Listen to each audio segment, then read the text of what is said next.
Hello, my name is Matthew Eckelberg, and this is my video voiceover for assignment 3.3 ETL design. The purpose of this assignment is to explain and illustrate ETL using examples, examine and describe factors that lead to the increasing importance of ETL, distinguish how ETL as a component of BI/DW differs from both data mining and decision support systems, understand data warehousing, dimensional modeling, ETL, and big data that facilitate the EDM capabilities. And as always, the company that I'm basing this assignment off of is Tencent Holdings, the Chinese company conducting worldwide services, number 74 on Forbes Global 2000 list. They're an investment holdings company conducting business of that nature. Before I go any further, ETL stands for Extract, Transform, Load, and let's continue. So a quick overview on what I'm going to talk about today. I'm going to show you my proposal of the ETL modeling process that I've devised for Tencent Holdings, the draft design concept of dimensional model, how to gather business requirements, how to conduct data governance, how to go about database storage, database administration, data virtualization, and master and metadata, how to leverage a modeling tool, how to leverage a data profiling tool, and then we will summarize at the end. So diving right into it, the proposal of the ETL modeling process. I'm not going to differ much from some of the best practices that were put in front, already established by Kimball. A direct quote is, before the beginning of the ETL system design for a dimensional model, you should have completed the logical design, drafted your high-level architecture plan, and drafted the source to target mapping for all data elements. So step one, create that high-level document, the ETL plan, right? Step two would be to select the ETL tool. So in my case, I will be selecting Apache Hadoop. I will get more into that in a few slides though. Step three, develop default strategies. Essentially you're deciding what the standard operating procedures, SOPs, are going to be regarding the common activities that the team will conduct within the ETL system. So those everyday activities that you're going to be doing with ETL, how are we documenting this, how are we going about our business, etc., etc. And then start drilling down by target table. So once the game plan is in place, it's time to drill deep into the details of the transformation in order to populate the target table in the data warehouses. And then at that point, the bulk of the ETL work will continue. There's still a lot of steps in there. However, that's kind of beyond the scope of this presentation. A quick look at the draft design concept of dimensional model. This is similar to what I showed you last week. It's just a little bit more filled in. However, it's still the same, dimensional model. I'm still going to opt for the star schema. It's simple and efficient. I believe it'll cover everything we need. As you can see, I filled in the fact table as if it's Epic Games, because that is one of Tencent Holdings investment companies, or companies that they are invested in. So yeah, as you can see, facts come from companies, dimensions come from Tencent, and I don't see any reason that I really had to update this as far as, I know we're talking about ETL at this point, but the dimensional model shouldn't change. So as you can see, this is fairly similar. How to gather business requirements. Well, as always, I like to start things with a discovery meeting or an initial meeting.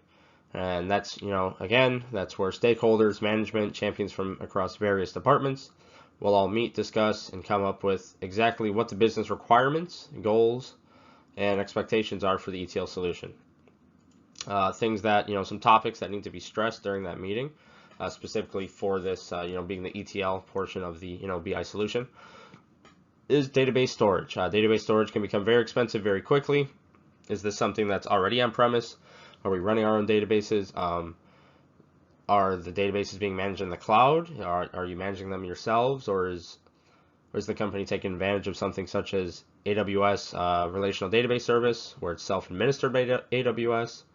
Those are all things that we need to come up with.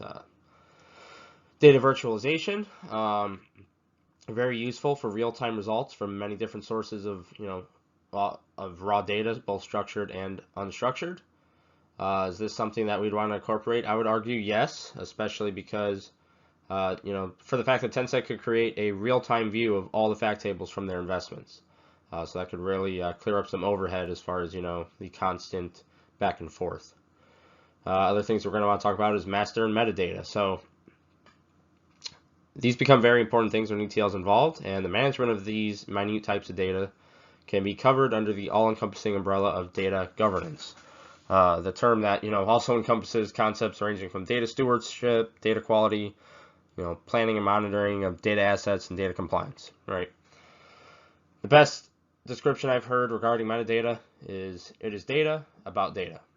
So by storing and leveraging your metadata properly, it can be very useful because metadata, it contains the source of, it contains information about that data as far as where it was extracted from, the timestamps, features of that data type, attributes, and more. So these are all things that we definitely need to hash out in the business requirements discovery meeting. So how to leverage a data modeling tool? Well, the data modeling tool that I've decided to go with is Apache Hadoop. More specifically, Apache Hadoop in conjunction with Apache Hive. This essentially just makes managing and storing metadata a breeze. Apache Hadoop is more than capable of modeling data, obviously. So this is what I recommended last week. This is what I'm still going with. A common term one here is in the context of Hadoop is that it's schema on read. This refers to the fact that raw unprocessed data can be loaded into Hadoop with the structure imposed at processing time based on the requirements of the processing application. So this is something that, may be a big benefit, especially when dealing with all these different companies' data sets that Tencent will be doing business with, considering they deal with a lot of international data and just different data types in general. So got a little bit ahead of myself there, but yeah, so Apache Hadoop, Apache Hive, it supports a lot of different data types, a lot of compression types, and so on and so forth, especially when dealing with the metadata that a lot of companies will throw at Tencent. How to data profile. So the data profiling tool that I've decided to leverage is Apache Griffin. It is a data quality tool, a part of the Apache Hadoop ecosystem, requiring Hadoop, Spark, and Hive to operate. If you look on the right side of the screen, you can see that there is the Apache Griffin architecture laid out in a diagram. Now, I'm talking about data profiling, but Apache Griffin is a data quality tool. Well, let's talk about the differences. So they are very similar concepts, but not the same.